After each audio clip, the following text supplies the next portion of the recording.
Ishad basketball খেলা শেষ করে ক্লান্ত হয়ে পাশে বসে আছে। সবাই চলে গেছে অনেক আগে। বসা থেকে দাঁড়িয়ে মোবাইল আনার জন্য পা বাড়ালো। হঠাৎ করে পেছন থেকে কেউ জাপটে ধরলো। কে করেছে সেটা বুঝতে ঈশাদের কিছু সময় লাগলো। যখন বুঝলো তখন রেগে তাকে ছাড়িয়ে একটা হ্যাচকা টানে সামনে নিয়ে এলো। তারিন, সহ্যের একটা লিমিট আছে। কি ধরনের অসভ্যতা এসব? Love you Ishad babes. হচ্ছেটা কি? তোর জ্বালায় কি কোথাও গিয়ে শান্তিও পাবো না? দেখ তারিন, তোকে আমি আগেও বলছি, এখনো বলছি, তুই যেরকম ভাবছিস তা কখনো সম্ভব হবে না। তুই এখনো ছোট। তারিন হুট করে ঈশাদকে জড়িয়ে ধরলো। এতে ঈশাদ আরো রেগে গেল। তারিনকে জোরে ধাক্কা মেরে সরিয়ে দিল। তারিন তার সামলাতে না পেরে পড়ে যেতে নিল, তবে একটুর জন্য পড়ল না। তারিন ভেবেছিল এখনই পড়ে যাবে, তাই চোখ বন্ধ করে রেখেছিল। পড়লে নির্ঘাত কোমরটা ভাঙবে। পিটপিট করে তাকিয়ে দেখলো ঈশাদ তারিনের এক হাত ধরে রেখেছে। ইস, এখন যদি একটা রোমান্টিক গান বাজতো তাহলে আমাদের এই সময়টা স্মৃতির পাতায় লেখা থাকতো। কি বললি? কেন শুনোনি? তুমি কি পয়রা নাকি? জানে মান আমার, তুমি কেন আমায় বলছো না? ঈশাদ তারিনের কথা শুনে হাতটা ছেড়ে দিল। তারিন ঠাস করে নিচে পড়ে গেল, তবে ততটা ব্যথা পেল না। তারিন ছলছল চোখে ঈশাদের দিকে তাকালো। ঈশাদ ডোন্ট কেয়ার ভাব নিয়ে সেখান থেকে চলে এলো। মোবাইলটা ব্যাগ থেকে বের করে হাতে নিতেই ঈশানকে কল করলো। আসসালামু আলাইকুম। ওয়ালাইকুম আসসালাম। তুই জলদি বাসায় আয়, এদিকে অনেক কিছু হয়ে গেছে। কেন, কি হয়েছে? আমার বোনও ভালো আছে তো? বোনুর কি অবস্থা? খাবার খেয়েছে? কি করছে ও? ওষুধগুলো ঠিক মতো খাইয়ে দিয়েছো? বোনু ঘুমিয়ে পড়েছে? এত প্রশ্নের উত্তর একসাথে দিব কি করে? এক এক করে প্রশ্ন কর। তুই জলদি বাসায় আয়, আজ তো একটা অঘটন ঘটে গেছে। কি হয়েছে?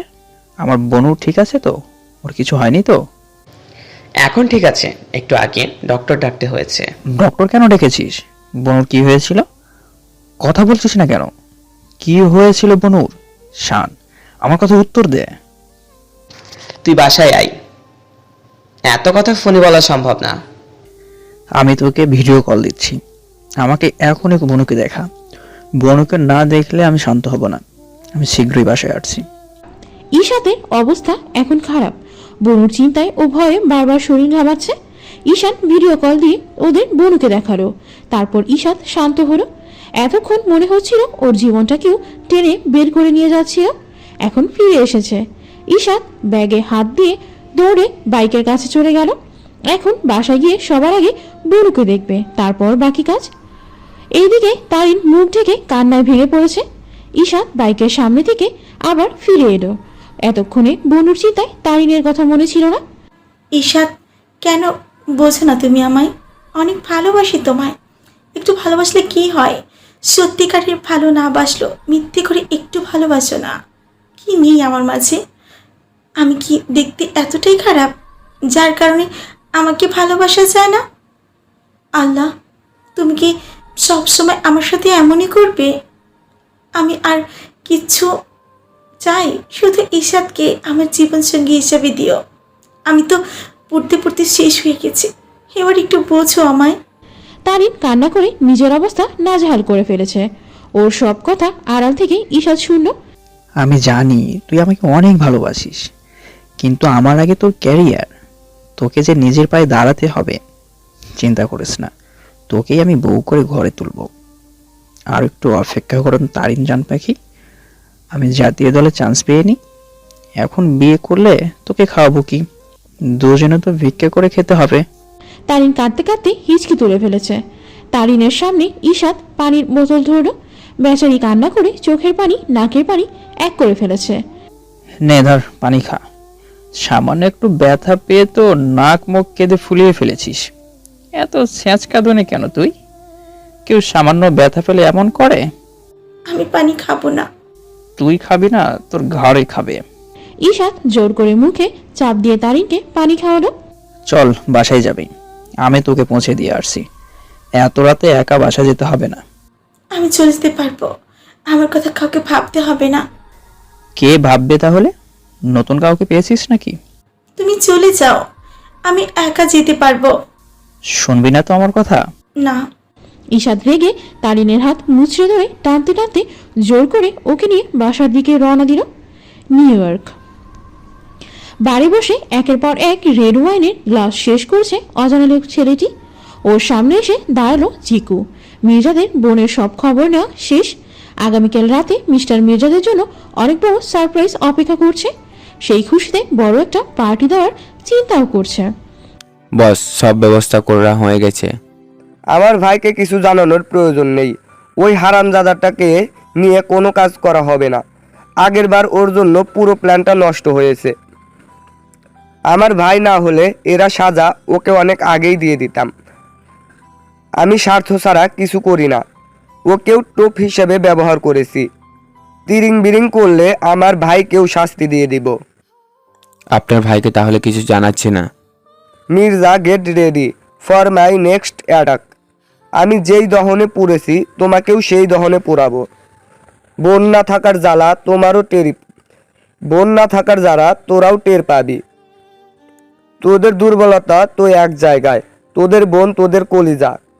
বস, আপনার শত্রুতা মির্জাদের সাথে, তাহলে আপনি তার প্রতিশোধ ওদের বোনের ওপর নিতে চাইছেন কেন? জিকুর কথা শুনে অজানা ছেলেটি পাগলের মতো হাসতে লাগলো।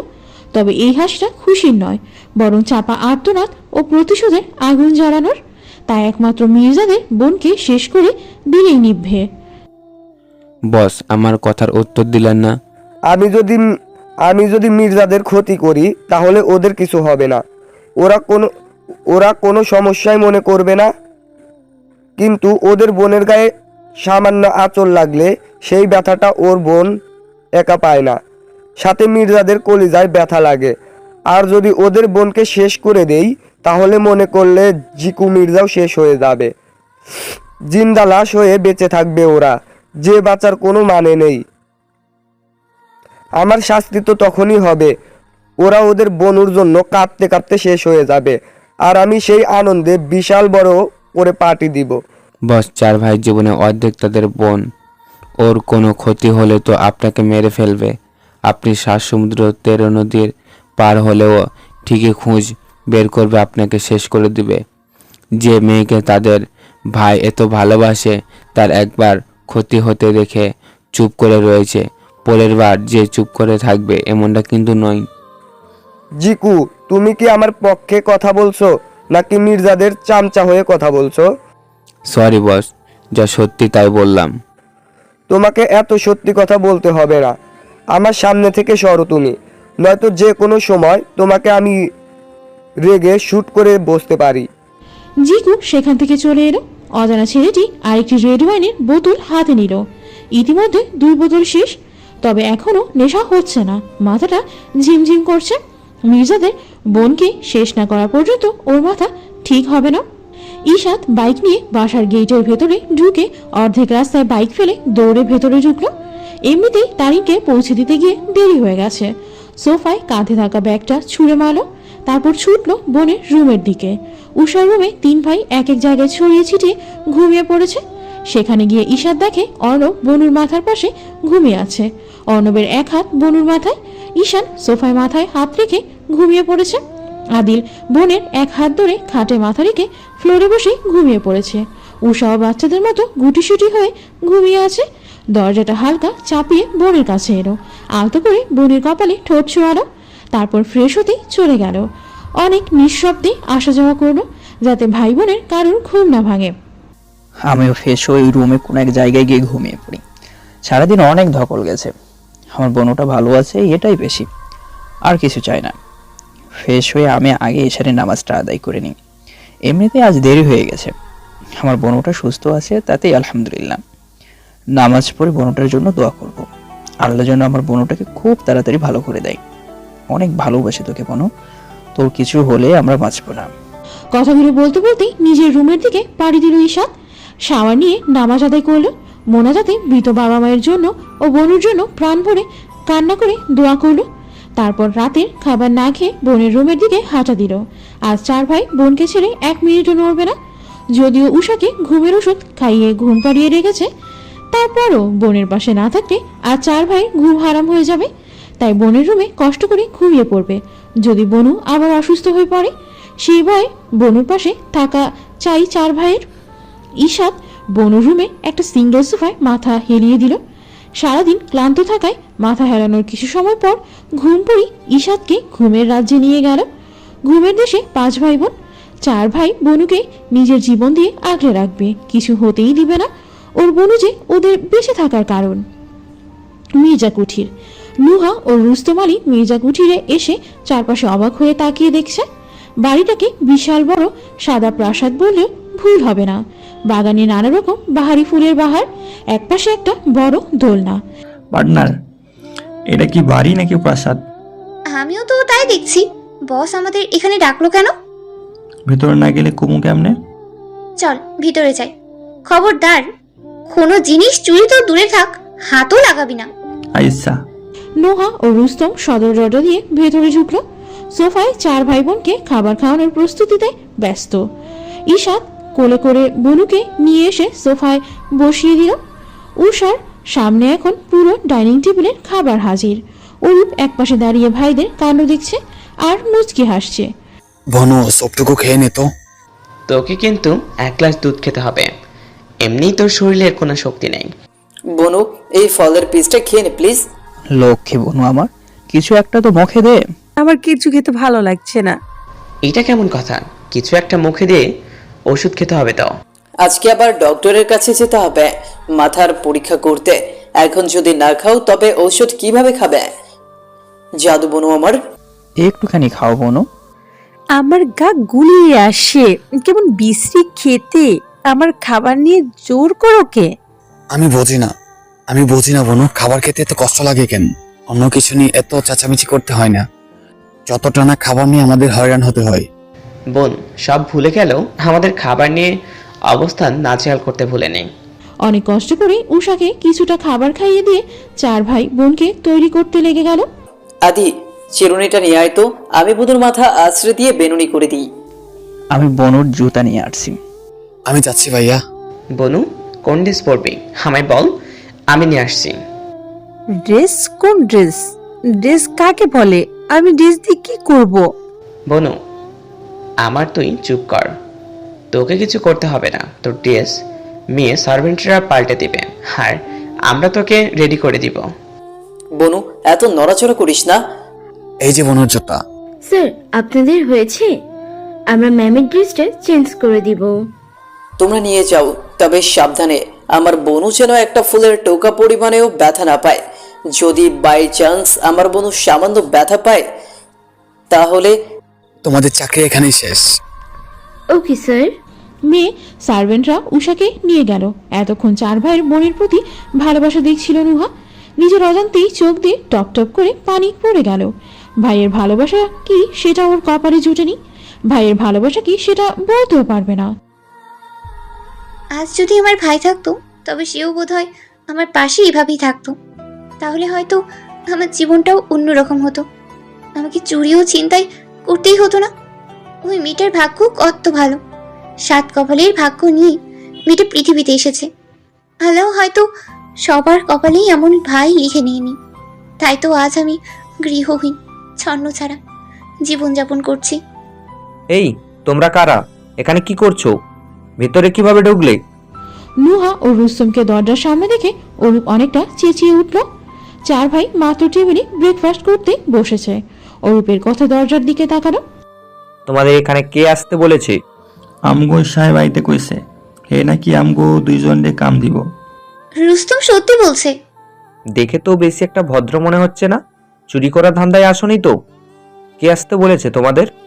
সত্যি কেউ আসতে বলেছে নাকি মিথ্যা? আমি আসতে বলছি, আমাদের কিছু সার্ভেন্ট লাগবে তাই। কিন্তু আমাদের তো কোনো সার্ভেন্ট লাগবে না। সত্যি কি সার্ভেন্ট নাকি অন্য কিছু? তুই চুপ কর তো। নুহা ও রুস্তম এদিকে এসো, তোমাদেরকে আমার ভাইদের সাথে পরিচয় করিয়ে দেই। ঈশান ওদের দুজনকে ডাইনিং টেবিলের সামনে নিয়ে গেল। নুহার পরনে আজ হালকা আকাশি কালার সালোয়ার কামিজ, মাথায় ওড়না দিয়ে ঘোমটা দেয়া, অনেকটা নতুন বউ বউ লাগছে। ঈশান আর চোখে না চাইতেও বারবার তাকাচ্ছে। মেয়েটার জীবন কাহিনী শোনার পর আরো বেশি ভালো লেগে গেছে। বড় ভাইয়া, ওর নাম নুহা আর ও রুস্তম আলী। এখন থেকে বাড়ির অনেক কাজে আসছে, সেগুলো করবে। কি কাজ আছে? আমার জানা মতে বাসায় আলাদা কাজের জন্য আলাদা সার্ভেন্ট আছে, নতুন করে কোনো লোকের প্রয়োজন নেই। তুই চুপ করবি, একদম নাক গলাতে আসবি না এসব ব্যাপারে। তুই বাসার খবর কি রাখিস? সারাক্ষণ তো পড়ে থাকিস বাস্কেটবল নিয়ে, সেটা নিয়েই থাক। নুহা ও আমাদের মতো এতিম, ওর নুহা ও আমাদের মতো এতিম, ওর বাবা মা মারা গেছে অনেক আগে, ছোট থেকে বড় হয়েছে এতিমখানায়। সেখান থেকে বড় হওয়ার পর কাজের জন্য ঢাকা এসেছিল, কিন্তু মেয়ে মানুষ দেখে তো আমাদের ছেলে মানুষদের পশু জেগে উঠেছে, তাই নিজের অন্য পুরুষের কাছে সঁপে না দিয়ে চুরি ও ছিনতাই বেছে নিয়েছে। আমার সাথে সেদিন দেখা হয়েছে, ওর সব জেনে আমি ওকে কাজ দেওয়ার চিন্তা করেছি। বল ভাইয়া, আমি কি ভুল করেছি? তুই এত ফাদার ইসান হলি কবে থেকে? তুই যে এত দয়ার সাগর তা তো জানতাম না। তোর কপালে মার আছে, তুই রেডি থাকিস। দাঁত কটমট করে তাকিয়ে বিড়বিড় করে কথাটা বলে। ঈশাতের দিকে খাইয়া ফেলামো লুক দিল। যা সত্যি তাই বলছি, অরম করে তাকিয়ে লাভ নেই, আমি আবার ভুল বলি না। ঈশান, তুই কি চুপ করবি? মেয়েটার পরিচয় তো দিলি, চিকনা চাকনা ওই ছোকরাটাকে। ও রুস্তমের কথা বলছো? ওর নাম রুস্তম আলাই। ছোটবেলায় রাস্তা থেকে এক চোর নিয়ে ওকে বড় করেছে। পড়াশোনা করার সুযোগ পায়নি, বরং ছোট থেকে চুরি করে তারপর ছিনতাইকারী ঢুকেছে। ভাইয়া, ওরা দুজন খারাপ কাজ ছিল, আমরা যদি ওদের ভালো কাজের সুযোগ দেই তাহলে ওরা আর খারাপ কাজ করবে না। হো বস, আমগো যদি একটা কাম দিতেন তাইলে আর চুরি বা ছিনতাই করতাম না। হ্যাঁ স্যার, আমাদের একটা সুযোগ দিয়ে দেখতে পারেন, আমরা ভালো হতে চাই। তোমরা যে এই বাড়ি থেকে চুরি করে পালাবে না তার কি গ্যারান্টি আছে? তবা তবা, কি বলেন এসব? আমরা যে প্লেটে খাই সেই প্লেট কখনো ছিদ্র করি না। আমার মনে হয় ওদের ভালো হওয়ার একটা সুযোগ দেওয়া উচিত। তোমাদের যা লাগবে আমাদেরকে বলবে, আমরা সব কিছু দিব। তবে এই বাড়ির কোনো কিছু যদি চুরি হয় তাহলে ব্যাপারটা খারাপ হয়ে যাবে। ওরা কি কাজ করব? নো, তুমি আমাদের জন্য রান্নার কাজে সহযোগিতা করবে। রুস্তম আলী, তুমি বাজারের কাজে সাহায্য করবে। অরূপ, ওদের কাজটা বুঝিয়ে দে। আপনি চিন্তা করবেন না বড় ভাই, আমি থাকতে আপনাদের কোনো চিন্তা নেই, আমি সব বুঝিয়ে দিব। এই চলো আমার সাথে। নুহা, ওর সাথে যাও, ও তোমাদের কাজ বুঝিয়ে দেবে। অনেক ধন্যবাদ আপনাকে। এটা আমার দায়িত্ব। আসছি। তুমি কি বুঝবে? তোমার চোখের সামনে নিয়ে এলাম কেন? যাতে কোথায় হারিয়ে যেতে না পারো। আমার জিনিস আবার অন্য কারো নজরে রাখতে পছন্দ করি না। কেসটা কি রে শান? লাভ ম্যাটার কেস মনে হচ্ছে। কবে থেকে শুরু করলি? তুই ভাগলি এখান থেকে? অরিনের কথাটা বড় ভাইয়াকে বললাম না কি রে? চুপ কর, তোকেও আমি কিছু বলবো না।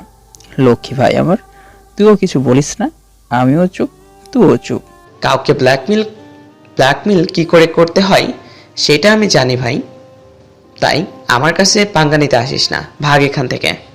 নিউ ইয়র্ক বিশাল বড় রুমে মিটিংয়ে ব্যস্ত অচেনা ছেলেটি মনটা অনেক খুশি খুশি। তার বোনের মৃত্যুর প্রতিশোধ নিতে পারবে। যে কষ্ট তাকে 3 বছর যাবৎ তিল তিল করে শেষ করে দিচ্ছে, সেই কষ্ট থেকে অবসর নিবে। মির্জারাও বুঝবে বোনকে হারানোর ব্যথা কাকে বলে। হঠাৎ করে মোবাইল বেজে উঠল অচেনা ছেলেটি।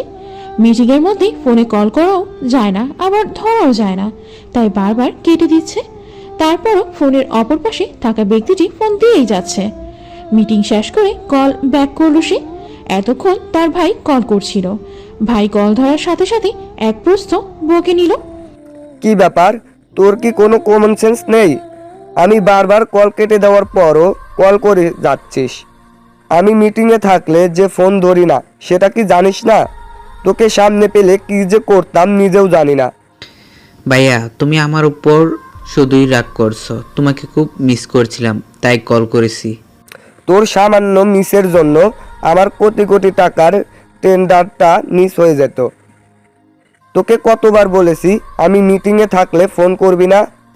সরি ভাইয়া, আমি বুঝতে পারিনি। তুমি কেমন আছো? ব্যবসা বাণিজ্য কেমন চলতেছে তোমার? ভনিতা না করে কেন কল করেছিলি সেটা বল। এই তো আমার সুইট ভাইয়া, আমার কথা বলার ধরন দেখে বুঝে যাও কেন কল করেছি। আমার লাখখানিক টাকা লাগবে, পাঠিয়ে দিও তো। কত লাগবে? 4 থেকে 5 লক্ষ হলেই চলবে। ওকে, পাঠিয়ে দেব। তোর ব্যাংক অ্যাকাউন্টে পেয়ে যাবি। তবে এর আগে আমার উষার খবর দে। আজ 4 ভাই তাদের বোনকে নিয়ে হসপিটালে গিয়েছে। তোমার কথা মতো আমি আমাদের অনেক লোককে ওদের বডিগার্ডের মাঝে ঢুকিয়ে দিয়েছি। এছাড়া 24 ঘন্টা তদারকির জন্য আরও লোক তো আছেই। সিসিটিভি ফুটেজেও আজ লাগিয়ে ফেলবো। ওদেরকে ফাঁকি দেওয়া এত সহজ নয়, অনেক টার্ফ হয়ে যায়। জীবনটাকে হাতে নিয়ে কাজ করতে হয়। যদি কিছু একটা টের পেয়ে যায় তাহলে আমাদের লোক তো মির্জাদের হাতে মরবেই, সাথে আমিও আছি। কি কেয়ারফুল, সাবধানে কাজ করিস যাতে কোনো কাক পক্ষীও টের না পায়। মির্জাদের কথা তো বাদ দিলাম, এই যে ওদের 24 ঘন্টার চামচা, ওদের 24 ঘন্টার চামচা অরূপের হাত থেকে লুকিয়ে কাজ করা আরো কঠিন ভাইয়া। একদম মির্জাদের পোষা কুকুর। উষাকে 4 ভাইয়ের মতো অরূপও অনেক ভালোবাসে। তাছাড়া উষার আশিক জীবরার কান্ত আছে। এতগুলো মানুষকে বোকা বানানো তো সহজ নয়। আমার বেশি ভয় করে অরূপকে। আজকাল ওর মতো ভালো ছেলে কখনো পাওয়া যায় না। ওর বোধশক্তি অনেক ভালো। কোনটাতে মির্জাদের ভালো হবে কোনটাতে খারাপ সেটা আগে অরূপ নিজের জীবন বাজি রেখে পরোক্ষ করে দেখে। অরূপকে টাকা দিয়ে কিনে নে, তাহলেই তো সব সমস্যার সমাধান হয়ে যায়। কি যে বলো তুমি ভাইয়া, মির্জাদের জন্য নিজের জীবন বাজি রাখতে দ্বিধা করে না। যে ছেলে সে কি টাকা দেখে তাদের বিরুদ্ধে যাবে? বলতে পারো মির্জাদের আরেক ভাই অরূপ, নামের সাথেও তো টাইটেলে মির্জা লাগিয়েছে, মোহাম্মদ অরূপ মির্জা। তোকে এত কথা তো বলতে বলিনি। আমাদের ব্যাস অপূর্বকে টাকা দিয়ে কিনতে নিতে হবে। ওদের বিশ্বাসী মানুষ দিয়েই ওদের শেষ করব। তুমি কি ভাবছো আমি কি চেষ্টা করিনি? কিছুদিন আগে অরূপকে টাকা দিয়ে কিনতে পাঠিয়েছিলাম, কিন্তু একটাও জিন্দা ফেরেনি। এমনকি একটা লাশও খুঁজে পায়নি। 4 থেকে 5 জনকে অরূপ একা মেরে লাশ গুম করে দিয়েছে। ভাগ্যিস আমি সেদিন যাইনি, নইলে আমিও এখন কবরেই নই, কোনো ড্রেনে পড়ে থাকতাম। তোর ভাষণ দেওয়া শেষ হয়েছে, এবার চুপ কর। আজকে রাতের প্ল্যান যদি কোনো রকম ব্যাঘাত ঘটে তাহলে তুই নিজেকে কবরে খুঁজে পাবি। তুমি কোনো চিন্তা করো না, আমি সব ব্যবস্থা করে রেখেছি। এখন শুধু রাতটা আসতে বাকি। ভাইয়া আমার টাকাটা কিন্তু পাঠিয়ে দিও। ওকে, তুই আমাকে মির্জা কুঠিরের সকল আপডেট দিবি। ওদের ভাই বোনের সকল তথ্য আমার চাই। কলটা কেটে দিল অজানা ছেলেটি। মুখে তার শয়তানি হাসি। মির্জাদের সর্বনাশ করতে পারবে, ওদের বোনকে মেরে ওদের জিন্দা লাশ বানিয়ে দিবে, যেমনটা ও এখন হয়েছে নিজের প্রাণের বোনটাকে হারিয়ে, যাকে সেও পাগলের মতো ভালোবাসত।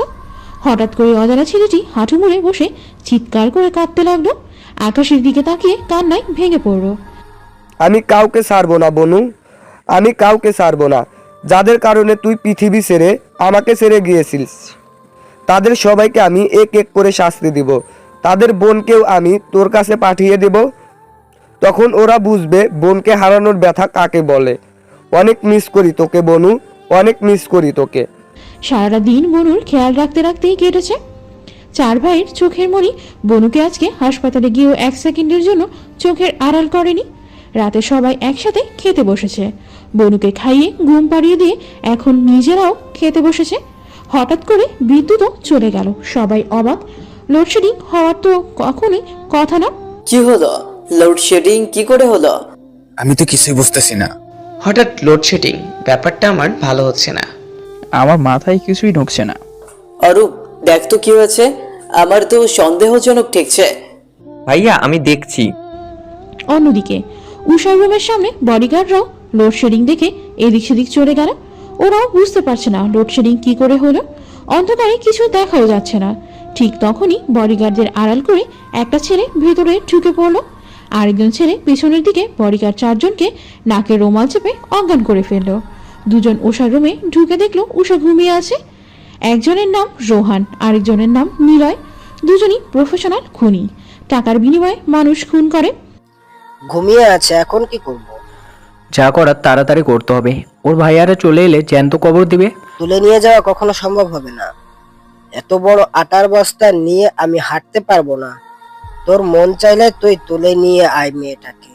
আমাদের তুলে নিতে বলেনি, ওখানে শেষ করে দিতে বলেছে। গলাটা কেটে দিব। এটা করা রিস্ক হয়ে যাবে, তার চেয়ে বরং বালিশ চাপা দিয়ে দেই, খুব সহজে কাজটা আসান হয়ে যাবে। আমাদেরও বেশি কষ্ট করতে হবে না, মেয়েটাও বেশি একটা কষ্ট পাবে না। জলদি কর, কেউ দেখে ফেললে বিপদ হয়ে যাবে। আমি বালিশটা হাতে নিচ্ছি, তুই পা চেপে ধর, তাড়াতাড়ি করিস। তুই ওই দিক যা, আমি এই দিকটা দেখতেছি।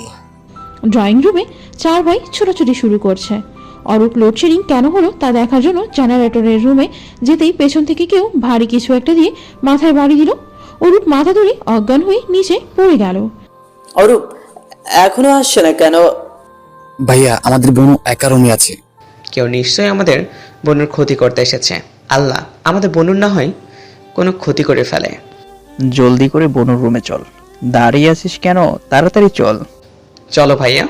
চার ভাই সিঁড়ি দিয়ে উপরে বোনের রুমে ছুটলো। চার ভাই কিছুটা আন্দাজ করতে পেরেছে আজ নিশ্চয়ই তাদের বোনের কেউ ক্ষতি করতে এসেছে। অন্যদিকে উষার রুমে ছেলে দুটো ঘুমন্ত উষার দিকে এগিয়ে গেল। একজন হাতে বালিশ নিল, আরেকজন উষার পা ধরলো। বালিশ হাতে থাকা ছেলেটি উষার মুখে বালিশ চেপে ধরলো। ঘুমের মধ্যেই উষা ছটফট করতে লাগলো। 6 মাস পর ঢাকার এক নামকরা বেসরকারি কলেজে সাংস্কৃতিক সপ্তাহ আয়োজন করা হয়েছে। সারা কলেজে সাজ রব, চারিপাশে ছেলে মেয়েরা রং বেরঙের পোশাক পরে এসেছে। আরান আজ সেই রকম লুক নিয়ে এসেছে। কালো কালার প্যান্ট, আকাশি কালার শার্ট, চুলগুলো জেল দিয়ে সেট করা, হাতাটা কোনি পর্যন্ত ফোল্ড করা, পায়ে কালো বুট জুতা, চোখে কালো সানগ্লাস। গায়ের রংটা যদিও চাপা ফর্সা, বয়স 24 কি 25 বছর। এবার অনার্সের ফাইনাল ইয়ারে পড়ছে। সব মেয়েদের ক্রাশ বয় আরান শিকদার। মেয়েরা তো আরান বলতেই অজ্ঞান, সবসময় একটা ভাবসাব নিয়েই চলে। তার সাথে 24 ঘন্টা চামচাও চেলাপেলা তো আছেই। ঈশান না থাকায় কলেজের পরিচালনা পরিষদের অনেক কাজই আরানকে ডাকা হয়, যাতে তার অ্যাটিটিউড বেড়ে এখন আকাশচুম্বী। গেটের সামনে আরান ওর চামচাগুলোকে নিয়ে দাঁড়িয়ে আছে। বাইকের সাথে হেলান দিয়ে মোবাইল গুতাচ্ছে। শুধু কি দাঁড়িয়ে থাকা ওদের কাজ? মেয়ে দেখলে টিচ করা, শীষ বাজানো, আজেবাজে মন্তব্য করা তো আছেই। কেউ ওর ভয় প্রিন্সিপালকে নালিশও করতে পারে না। আজও তার ব্যতিক্রম হয়নি। দোস্ত, আজকে মেয়েগুলো যা সেজে এসেছে না, তবে বেশিরভাগই মেকআপ সুন্দরী।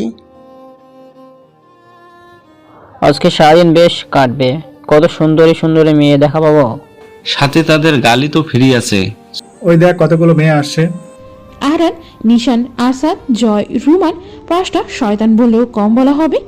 একসাথে থাকলেই বাজে কাজে জড়িত থাকবে। তবে সবার সামনে এমন ভেজা বেড়াল হয়ে থাকবে যে ভাজা মাছটাও উল্টে খেতে পারে না।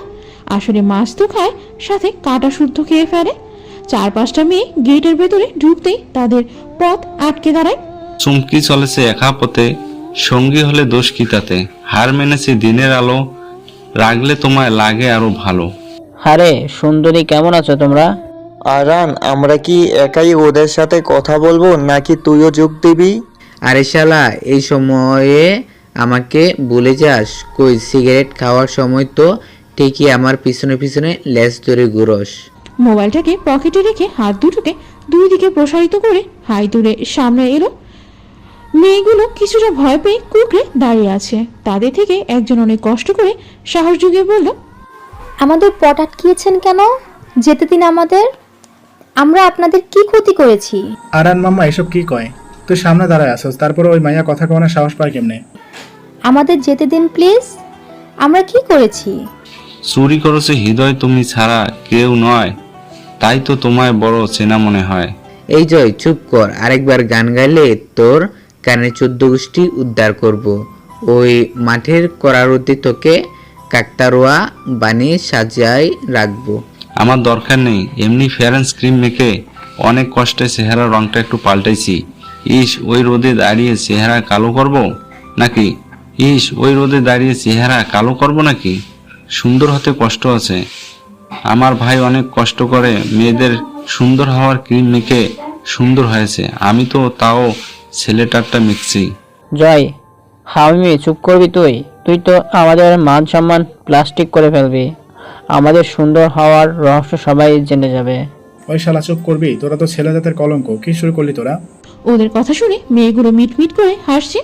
একজন আরেকজনের কানে ফিস ফিস করে বলল, এজন্যই তো বলি এই জয় কালুটা কয়েকদিনের সুন্দর ধলা বান্দর কি করে হলো। কথাটা বলি একযোগে সবাই হাসতে লাগলো। আরানের মুখে রাগ ফুটে উঠতে দেখে সবাই চুপ হয়ে গেল। যখনই আরান রেগে কিছু একটা বলতে যাবে তখনই পেছন থেকে একটা মেয়ে জোরে ডাকলো, আরান। মেয়েটাকে দেখে আরান কলেজের উল্টো দিকে দৌড়। ওকে আর পাইকে মেয়েগুলো সেই ফাঁকে সেখান থেকে মানে কেটে পড়লো। বাকি চারজন বোন অন্যদিকে ঘুরে পালাতে নিলে অনু এসে রাস্তা আটকে ফেলে। অনুকে হঠাৎ করে দেখে যে কেউ ভয় পেয়ে যেতে পারে। পুরো মুখে মেকআপ দিয়ে ভূত সেজে আসে, সারা মুখে সাদা আর হাত পা কালো। এই মেয়েটাকে দেখলে আরান সহ ওর দল ভয় পেয়ে পালায়।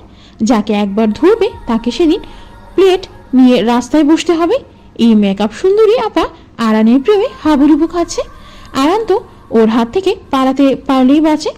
আরানের কথা মরে যাবে, তাও অনুর সাথে প্রেম করবে না। দরকার পড়লে সারা জীবন চিরকুমার থাকবে, তাও অনুকে বিয়ে একেবারে অসম্ভব। কি ব্যাপার, আরান আমাকে দেখে এভাবে পালালো কেন? তোকে দেখলে যে কেউ পালাবে। দিনের বেলায় জলজান্ত পেতনি দেখলে কেউ কি ঠিক থাকে? আসাদ কিছু বললে? আরে না না, কি বলবো তোমায় নিয়ে। আমায় কেমন লাগছে? একদম মেকআপ পরি। মেকআপের আলোয় আলোকিত সুন্দরী। মুখে লাইট জ্বলছে আর হাত পায়ে লোডশেডিং। কি বললে তোমরা? তোর জন্য কি মার্কেট হাত পা সুন্দর করার কিছু নেই রে? শুধু কি মুখটাকেই চোখে রেখিস তুই? দয়া করে বোন আমার হাত পায়েও কিছু মাখিস। বলি বোন, মেকআপ আজকে শেষ হয়ে গেছে, এত কম মেকআপ করে আসিস যে? এই মা, সত্যি কম হয়ে গেছে। আগে জানলে তো আরেকটু করে আসতে পারতাম। আরান আজ তাহলে আমার দিকে তাকাবেই না। পুরো মেকআপ বক্স মুখে মেখে এসেছে আর বলে নাকি কম হয়ে গেছে। আল্লাহ, মাটি ফাঁক করো, ঢুকে যাই। এক কাজ কর অনু, তুই বরং রোমানকে সাথে নিয়ে মার্কেটে যা, সেখান থেকে মেকআপ কিনে মুখে লাগিয়ে নিস। আজকে তোকে রোমান মেকআপের সব জিনিসপত্র কিনে দিব। সত্যি? ওই না, আমি যাব না। আমার পকেট তো খালি করবোই, সাথে আমাকে বন্ধ কাজ দিয়ে আসবো। পুরো কসমেটিক্সের দোকান উঠায় আনবো। আমার কাছে কোনো টাকা নাই রে। হারামজাদারা আমাকে ফাঁসায় দিলি কেন রে? আমার তো আজকে মার্কেটের সামনে প্লেট নিয়ে বসতে হইব। অনু, তুমি রোমানকে সাথে নিয়ে তাড়াতাড়ি যাও, নইলে কলেজের অনুষ্ঠান শেষ হয়ে যাবে। তোমার দিকে আরানও তাকাবে না। তোমাদের অনেক ধন্যবাদ ভাইয়ারা। চলো রুমান ভাইয়া, আজকে আমি যা চাইবো তাই দিবা। রুমান উল্টো দিকে দৌড় দিতে নিলে জয় খপ করে ওর হাতটা ধরে ফেললো। রুমার আম্মা, যাও কোথায়? শয়তানগুলি, তোরা বন্ধু নামে কলঙ্ক। আমি যাব না, আমাকে ছেড়ে দে। অনু রুমানের হাত ধরে টানতে টানতে মার্কেটের দিকে যেতে লাগলো। আর রুমান ওর হাত থেকে ছাড়া পাওয়ার জন্য ছটফট করতে লাগলো। কিন্তু রুমান আজকে সারাদিন কান্না করলে অনুর হাত থেকে ছাড়া পাবে না। আজকে রুমানের পকেট তো খালি হবে, সাথে ওর বাবার ব্যাংক অ্যাকাউন্টও খালি হতে পারে। বাকি তিন বন্ধু হাসতে হাসতে পেটে খিল দেওয়ার জোগাড়। আরান তো পালিয়ে বাঁচল। আজকে রোমান স্ট্যাক করবে। ভাগ্যেশ মাথা বুদ্ধিটা আসলো, নয়তো আজ সারাদিনও এই অনু নামক অসহ্যকর প্যারা থেকে বাঁচতে পারতাম না। এই মেয়েটা যদি আরানের দূর সম্পর্কে আত্মীয় না হতো তাহলে ওকে যে কি করতাম আমি নিজেও জানি না। সবসময় আমাদের পিছনে লাগতেই হবে ওকে। চিন্তা করো, আরানের মতো ছেলেও ওকে ভয় পায়। যাকে ধরবে তার পকেটের টাকা শেষ। আমি বুঝি না এত মেকআপ দিয়ে করে কি। প্রতিদিন যদি মুখে পুরো একটা মেকআপ বক্স মেখে আসে তাহলে তো লাগবেই। চল ভিতরে যাই, রোমনের অবস্থা আজকে খারাপ। শালা কিপটা জানি কথাকার। এক প্যাকেট সিগারেট খাওয়াতে কষ্ট লাগে, এবার বুঝুক মজা। পুরো প্যাকেট খালি করে তারপর ছাড়বো। মির্জা কুঠির। মির্জা বাড়িতে কিরকম জানি গমগমে আমেজ বিরাজ করছে। বাড়িতে সব সার্ভেন্টরা খুশি, তবে সেটা একটা বিষণ্ণতায় ঢাকা পড়েছে। কত মাস পর মির্জারা গতকাল রাতে ব্যাংকক থেকে বাড়ি ফিরছে। সবার কাছে খুশিটা যেন চাপা, কারণ সবার মাঝে একটা বিষণ্ণতা কাজ করছে। উষার রুমটা তালাবদ্ধ। চার ভাই চুপচাপ বসে খাবার নাড়ছে, কেউ মুখে খাবার তোলেনি, সবার মনটা খারাপ। আজ বনুকে ছাড়া খাবার মুখে তুলতে হবে, বিশ্বাসই হচ্ছে না কিছু। সবকিছু এলোমেলো হয়ে গেল। কি রে, খাচ্ছিস না কেন তোরা? সবাই খাবার নাড়ছিস কিন্তু মুখে তুলছিস না। কিছু ভালো লাগছে না ভাইয়া, আমাদের সাথে কি এরকম হচ্ছে? বনুকে না খাইয়ে দিলে তো আমাদের গলা দিয়ে খাবার নামে না। আমাদের বনু, তুই যেখানেই থাকিস ভালো থাকিস। তোর জন্য আমরা আল্লাহর কাছে নামাজ পড়ে মোনাজাত করি। বিশ্বাস তুই অবশ্যই ভালো থাকবি। বনুর রুমটা আজ আমরা চার ভাই মিলে পরিষ্কার করব। ওই রুমেই তো আমাদের বনুর সব স্মৃতি ও ছোঁয়া আছে। অন্য কেউ আজ ওই রুমে যাবে না। কতদিন ধরে রুমটা তালা দেওয়া আছে। আমার বনু থাকলে নিশ্চয়ই এতক্ষণে মন খারাপ করে ফেলতো ওই রুমের অবস্থা দেখে। চার ভাই হাত ধুয়ে উঠে গেল, কেউ একটা দানাও মুখে দেয়নি। সবার চোখ ছলছল করছে। অর্ণব একটা বিশাল বড় ছবির সামনে দাঁড়ালো, ওর পেছনে তিন ভাই এসে নিঃশব্দে দাঁড়িয়ে রইল। ছবিতে চার ভাই ও তাদের বোনু একসাথে আছে। বিশাল বড় ছবিটা দেয়ালের পুরো অংশ জুড়ে আছে। কিছুদিন আগে ব্যাংককে থাকা অবস্থায় ওদের সবার ইচ্ছায় এখানে বসানো হয়েছে। ছবিতে উষা, ঈশাদ ও ঈশান বসে আছে, ঠিক ওদের পেছনে অর্ণব ও আদিল দাঁড়িয়ে আছে। ঈশানের চোখ বন্ধ করে ডান হাতের দুই আঙুল উঁচু করে রেখেছে, ঈশার ডান হাতের বুড়ো আঙুল উঁচু করে রেখেছে। উষা চুপ করে বাচ্চা ফেস করে তাকিয়ে আছে। অর্ণব দুই হাত ভুজে দাঁড়িয়ে আছে, আদিল এক হাত পকেটে ঢুকে ঘাড়টা সামান্য হেলে দাঁড়িয়ে আছে। ছবিটার দিকে একদিনে সবাই তাকিয়ে আছে। চার ভাইয়ের চোখ দিয়ে পানি পড়ছে। ওদেরকে কাঁদতে দেখে কেউ আড়াল থেকে খুশি মনে সরে গেল, যেটা চার ভাইয়ের চোখ আড়াল হলো না। ভাইয়ারা অনেক ড্রামা হয়েছে, এবার স্টপ কর, আমি আর পারছি না। আমার প্রচুর হাসি পাচ্ছে। ইস, চোখটা অনেক জ্বলছে। নিশ্চয়ই অনেক গ্লিসারিং দিয়ে ফেলেছিস। শেষ পর্যন্ত আমাদের গ্লিসারিন দিয়ে কান্না করতে হলো। ব্যাপারটা কি হাস্যকর, তাই না? চুপ কর ঈশাদ, দেওয়ালেরও কান আছে। চার ভাই একে অপরের দিকে তাকিয়ে জোরে হেসে উঠল। চোখে গ্লিসারিন এখনো জ্বলছে। একজনকে একটু বেশি বোকা বানানো হলো। বেচারা সবকিছু বিশ্বাস করে তার মালিককে বলে দিবে, সেটা ভেবে আরেক দফা হেসে নিল সবাই। অন্যদিকে কলেজে আরান একটা মেয়েকে ডিস্টার্ব করছিল, কেউ ভয়ে কিছু বলতেও পারছে না। মেয়েটাকে সবার সামনে অপমান করছে। মেয়েটা মাথা নিচু করে ফুপিয়ে ফুপিয়ে কাঁদছে। তোকে একবার ছোট কাজ দিয়েছিলাম যে আসাদকে বলবি তুই ওকে ভালোবাসিস, সেটা যখন পারলি না তাহলে আমাকে তো আমার কাজ করতেই হবে। এত সাহস তোর, আমার কথা মানিস না? ওকে কি শাস্তি দেওয়া যায় আরান? কি রেগিং দেওয়া যায় ওকে? মেয়েটাকে কি সহজ একটা কাজ দিল আরান, সেটাও নাকি পারবে না। ভালোবাসিস বলে দিলে কি এমন ক্ষতি হতো? এইবার দিলি তো আরানকে রাগিয়ে, এইবার তার পানিশমেন্ট বুঝতে পারবি। আজকালের মেয়েগুলো বড্ড বেশি বোঝে। সিনিয়রদের মুখে মুখে তর্ক তো করেই, সাথে কথা অমান্য করে। আরান, কি করবি ওকে? ওর শাস্তি আমি দিব, এমন শাস্তি দিব যে পরবর্তীতে সিনিয়রদের কথা অপমান্য করার আগে 10 বার ভাববে। আরান মেয়েটার সামনে এগিয়ে গিয়ে যেই মেয়েটার গায়ের ওড়না ধরে টান দিতে যাবে, ঠিক তখনই পেছন থেকে কেউ সজোরে একটা থাপ্পড় বসিয়ে দিল আরানের গালে। কার এত বড় সাহস যে আমাকে থাপ্পড় মারে? আরান শিকদারের গালে থাপ্পড় মারার মজার সাহস পায় কোথা থেকে? আজ তার মজা আমি হারে হারে বুঝিয়ে দেব। এত সহজ হয়ে গেছে এই কলেজের স্টুডেন্টদের। আরানের হুঙ্কার শুনে সবার কলিজা শুকিয়ে কাঠ হয়ে গেছে। কিন্তু সামনে থাকা মেয়েটা সরে যেতেই যাকে দেখতে পেল তাকে দেখার জন্য সে মোটেও প্রস্তুত ছিল না। মুখটা অটোমেটিক হা হয়ে গেল। রাগ উধাও হয়ে অবাকে ঘিরে ধরলো আরানকে। গালে হাত দিয়ে অনেক কথা আপনা আপনি বলে ফেলল। তুমি এখানে কি করে সম্ভব? তুমি তো অনেক আগে আমাদের ছেড়ে চলে গেছো, তুমি ফিরে এলে কি করে? আমি কি কোনো স্বপ্ন দেখছি? আমার কিছু বিশ্বাস হচ্ছে না। আমি জেগে জেগে স্বপ্ন দেখছি না তো? কিভাবে কি হলো? সামনে থাকা ব্যক্তিটা কোনো উত্তর দিল না, শুধু মুচকি হাসল। সামনে থাকা ব্যক্তিটা কোনো উত্তর দিল না, শুধু মুচকি হাসল। তবে সেটা আড়ালে।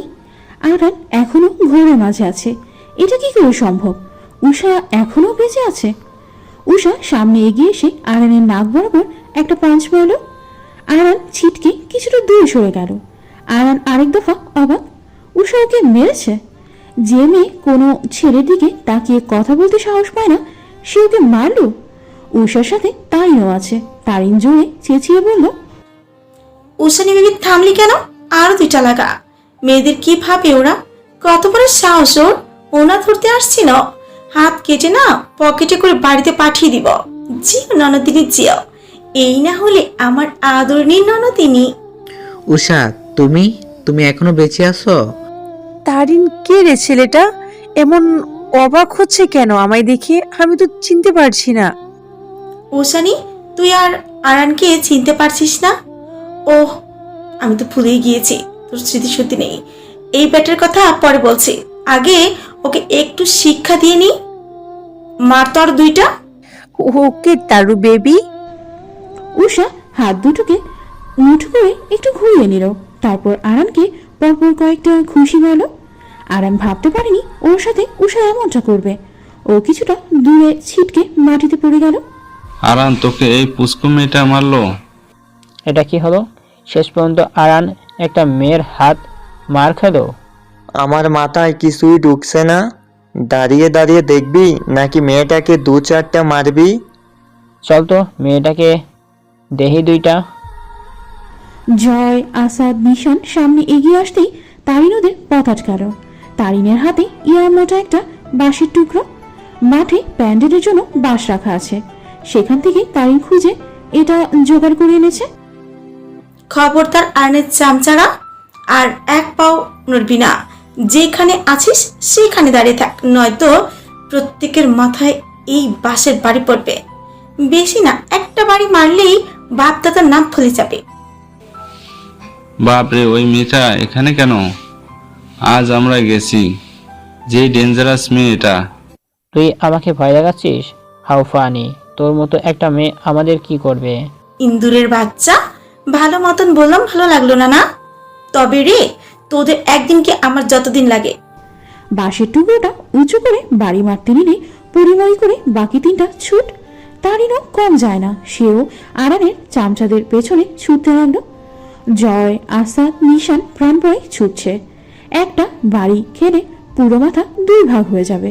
ছুটতে ছুটতে কথা বলছে তিনজন। খুব তো বড় বড় ডায়লগ ছাড়লি, এবার পালাচ্ছিস কেন? হারামি, জান বাঁচানো ফরজ। এই মেয়ের সাথে লাগতে যাওয়া ঠিক হয় নাই। একটা বাড়ি দিলে চোখের সামনে সরিষা ফুল দেখবি। জলদি বাক, কথা বলিস না। আমি বাড়ি খেতে রাজি না। আমার এখনো বিয়ে হয় নাই। আমার কত শখ, আমি বিয়ে করব। শালা, একটা বাড়ি খাইলে যার নামে চৌরাস্তায় থাকবি, আর সে পড়ে আছে বিয়ে নিয়ে। আগে মেয়েটার হাত থেকে বেঁচে বাড়ি ফির, তারপর বিয়ের চিন্তা করিস। পেছন থেকে তারিন চিৎকার করে ওদের বকছে। ইন্দুরের বাচ্চাগুলি এখন পালাস কেন? একবার তারা, তোদের মাথা যদি 2 ভাগ না করছে, তাহলে আমার নামও তারিন মাহমুদ নয়। আরানের রাগে কান দিয়ে ধোয়া বের হচ্ছে। এতগুলো মানুষের সামনে উষা ওকে মারল।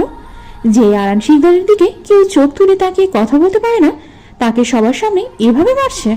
আর সবার মুখে প্রশান্তির হাসি। খুব খুশি সবাই, বিশেষ করে মেয়েরা। সব ছেলে মেয়ে আগ্রহের সাথে আরানের নাজেহাল অবস্থা দেখছে। আরান সবার দিকে চোখ বুলিয়ে উষার দিকে তাকালো। উষা, তোর খবর আছে? তুই যে কি ভুল করলি তা নিজেও জানিস না। আরান শিকদারকে অপমান করা ও ঘুষি মারার প্রতিশোধ আমি কিভাবে নিব তা তুই নিজেও জানিস না। 2 বার মরতে মরতে বেঁচে গেছিস, কিন্তু 3য়বার বাঁচবি না। আমার ব্যাপার নিয়ে তোর না ভাবলেও চলবে।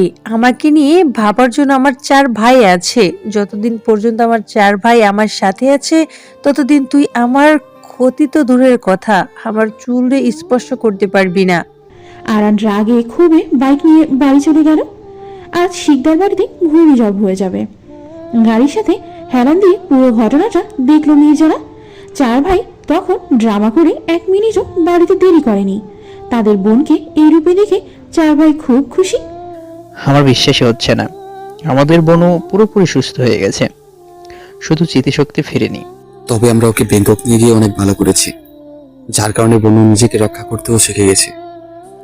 ভাগ্যিস 6 মাস আগে ঠিক সময় পৌঁছে গিয়েছিলাম, নয়তো আমাদের বনুকে আমরা হারিয়ে ফেলতাম। ব্যাংকক যাওয়ার প্ল্যানটা ঠিকই ছিল, তাতে করে আমাদের বোনটা শারীরিকভাবে সুস্থ হয়ে গেছে, সাথে সাথে আমরা ওকে নিজে রক্ষা করার জন্য ফাইটিংটাও শিখতে পেরেছি। আমাদের শত্রু তো জানে না কাদের কলেজায় হাত দিয়েছে। এবার পুরো ঘটনা নাটকের গুরুকে ধরা দিতেই হবে। আমার মনে হয় না সামান্য 50 কোটি টাকার জন্য কেউ আমাদের বনুর পেছনে লেগেছে। এর পেছনে অন্য কোনো বড় রহস্য আছে।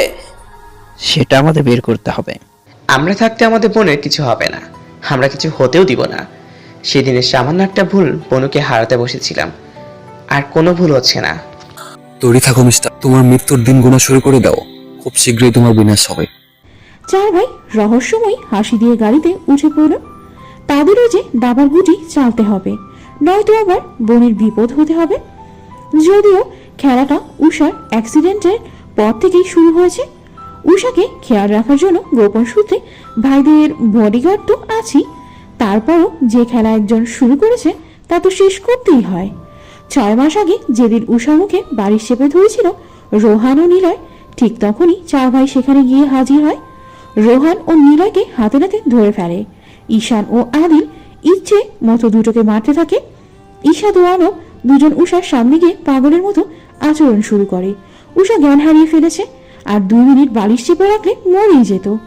2 ভাই পানিয়ে ঝাপটা মারতেই উষার জ্ঞান ফিরে, 4 ভাইয়ের প্রাণ ফিরে আসে।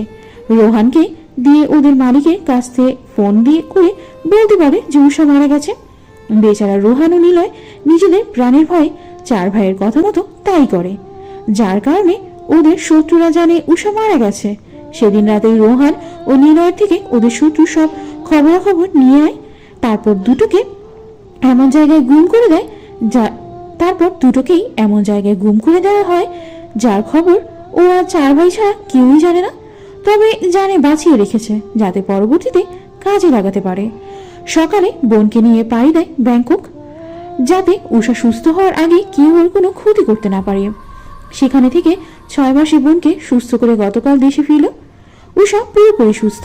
4 ভাই বোনের সেফটির জন্য ফাইটিংটাও শিখিয়ে এনেছে। এখন ভাইদের একটাই আফসোস, বনুকে কেন আরো আগে ফাইটিং শিখালো না, তাহলে হয়তো এত কিছুই হতো না।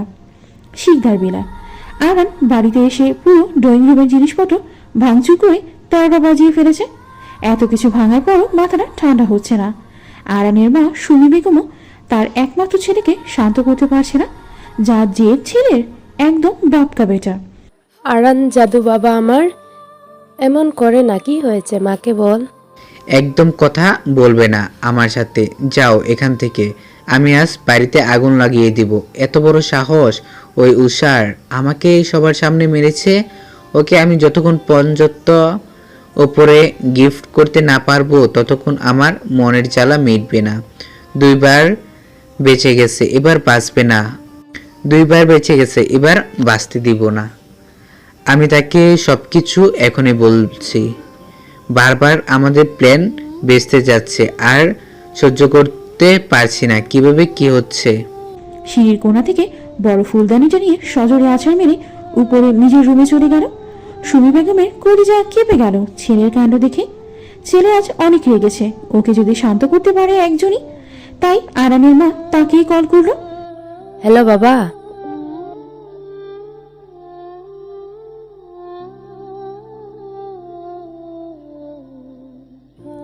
আমি ভালো আছি বাবা, কিন্তু আরান ভালো নেই। ওর আজ কি জানি কি হয়েছে, কি জানি বাবা। সকালে তো খুশি মনে কলেজে গেল, কিন্তু কলেজ থেকে ফিরে পুরো বাড়ি ধ্বংসলীলা চালিয়েছে। তুমি যদি বাবা একটু ওকে জিজ্ঞেস করে দেখতে কি হয়েছে। আমি তো বইয়ের সামনেই যেতে পারবো না, ওর রুমে এখন গেলে আরও রাগ দেখাবে। একমাত্র তোমার কাছেই তো একেবারে বিড়াল হয়ে থাকে, বাড়ির সবার সামনে বাঘ। আচ্ছা বাবা, তুমি তাহলে ওর সাথে কথা বলো। ফোন কেটে দিয়ে সে ব্যক্তিটা চিন্তায় পড়ে গেল, কি এমন হয়েছে যাতে আরাম পাগলামি করছে। মির্জাদের সাথে কি কোনো ঝামেলা হয়েছে? গতকাল নাকি মির্জারা ব্যাংকক থেকে ফিরেছে। আরব শিকদার ও সুমি বেগমের একমাত্র ছেলে আরান শিকদার। আরব শিকদার বিশিষ্ট শিল্পপতি ও সমাজসেবক, তবে কতটা খাঁটি তিনি তাতে সন্দেহ আছে। মানুষটা বেশি সুবিধার নয়। তিন ভাইয়ের মধ্যে তিনি দ্বিতীয়। বড় ভাই মুশফিক শিকদারের এক ছেলে এক মেয়ে। মেয়েটা এখন আর বেঁচে নেই, কয়েক বছর আগে মারা গেছে। মুশফিক শিকদারও তার স্ত্রী সিলেটে থাকে। আরব শিকদারের ছোট ভাই রিজওয়ান শিকদার, তার কোনো ছেলে নেই। 2 মেয়ে ও স্ত্রী নিয়ে আমেরিকা থাকে। আরান রুমে এসে বড় করে একটা শাওয়ার নিল, তারপর মোবাইল হাতে নিয়ে কল করলো তার চেনা কারো কাছে, যে আমাদের কাছে অচেনা। কলটা গিয়ে পৌঁছালো শুধু নিউ ইয়র্কে, যেখানে সে অচেনা ছেলেটি থাকে। New York. অচেনা ছেলেটি দুহাত গুজে ভাবনায় ডুবে আছে, কোনোভাবেই অঙ্ক মেলাতে পারছে না কি থেকে কি হচ্ছে।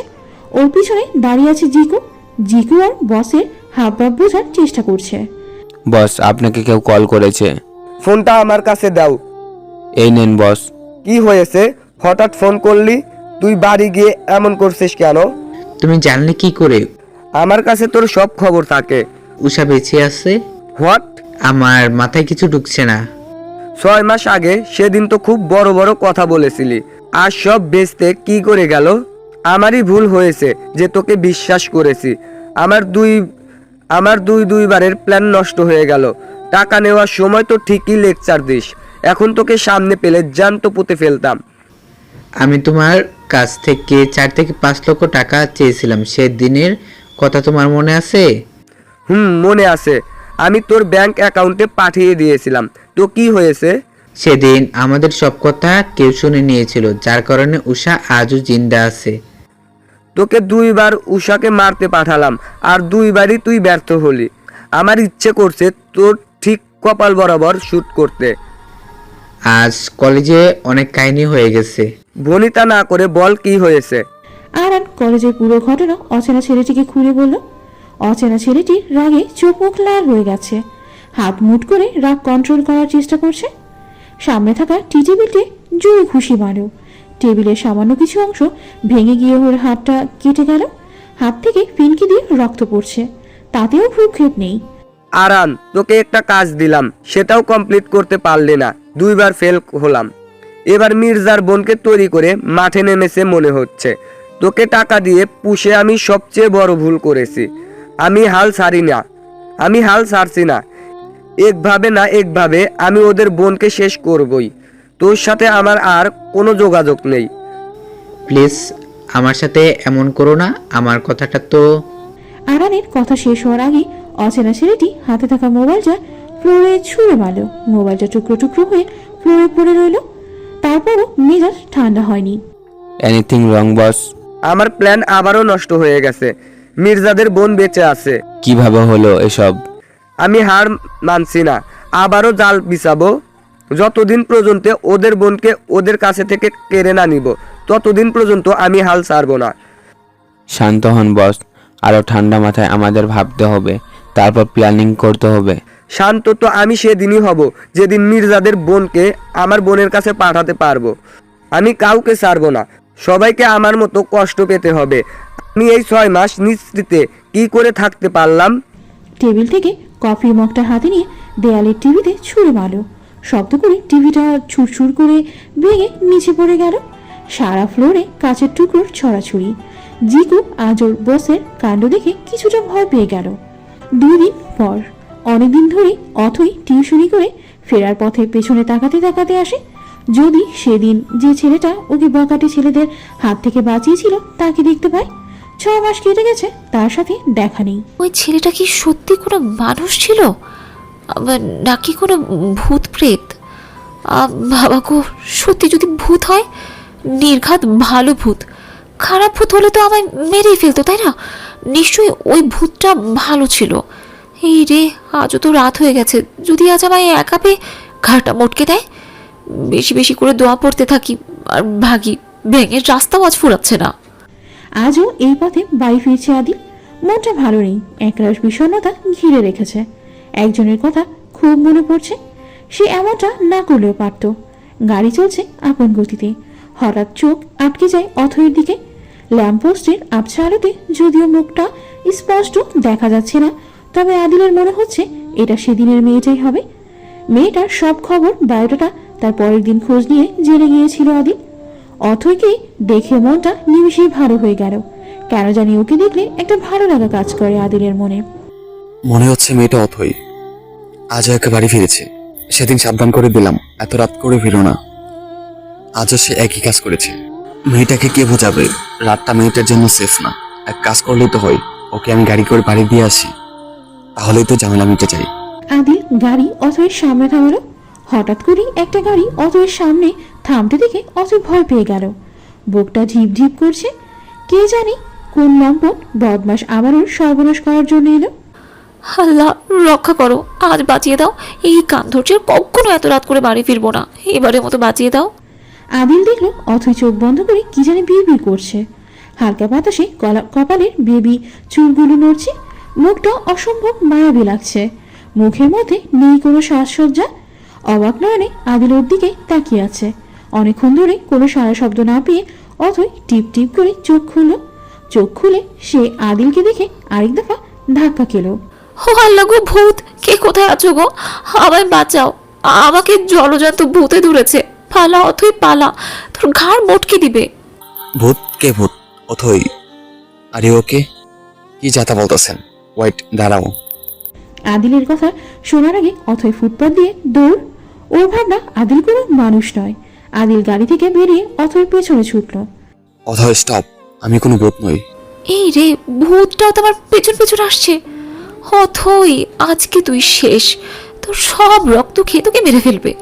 অথই দাঁড়াও, কি উল্টো পাল্টা বলতেছো? আমার নামও জানে? ডিজিটাল ভূত মনে হচ্ছে। একটা সরু গলিতে ঢুকে পেছনে তাকিয়ে অথই আদিলকে দেখতে পেল না। বুকের মধ্যে বড় করে একটা ফু দিয়ে হাঁটতে লাগলো। মনটা তার ভীষণ খুশি। ভূতকে বোকা বানাতে পেরেছে সে। বাবা क्या बात है, আমি তো হেব্বি জিনিয়াস হয়ে গেছি। ভূতের চোখ ফাঁকি দিয়ে ফেলেছি। বাহ, এই বীরত্বের কাহিনী তো সবাইকে বলতেই হয়। আমি তো ফেমাস হয়ে যাব। আর মনে হাসতে হাসতে কিছুর সাথে বাড়ি খেয়ে পড়ে যেতে নিলে কেউ ওর হাতটা ধরে ফেলল। অথই তাকিয়ে দেখে আদিল। ও ভূত! একটা থাপ্পড় মেরে সব দাঁত ফেলে দেব। কে ভূত? আমি রক্তে মাংসে করা মানুষ। যদি ভূত হতাম তাহলে কি তোমার নাম ধরে ডাকতাম? আপনি তো ডিজিটাল ভূত, তাই ধরতে পারেন। ঠাটিয়ে চর খাওয়ার ইচ্ছা হয়েছে? আর একবার ভূত বললে তো হাত ছেড়ে দেবো। পেছনে দেখি ড্রেন। মানে ভূত ভাই, একদম ছাড়বেন না বলে দিচ্ছি। পড়ে গেলে আমার কোমরটা শেষ। আর ড্রেনের পানি যে দুর্গন্ধ। আর একবার আমাকে ভূত বললে আজকে তোমার ড্রেনের পানিতে গোসল করে বাড়ি ফিরতে হবে। আচ্ছা, আর বলবো না, আপনি তো মানুষ। আদিল অথইকে হাত ধরে সোজা করে দাঁড় করালো। তারপর টানতে টানতে গাড়ির দিকে নিয়ে যেতে লাগলো। আমাকে কোথায় নিয়ে যাচ্ছেন? তোমার গাড় মটকাবো। এবারে মতো ছেড়ে দিলে হয় না? চুপচাপ আমার সাথে চলো, আমি তোমাকে বাড়ি পৌঁছে দেবো। সকালে সব ভাই বোন একসাথে ব্রেকফাস্ট করতে বসেছে। উষার ডান পাশে ঈশান, বাম পাশে ঈশাত, আদিলের পাশে অর্ণব,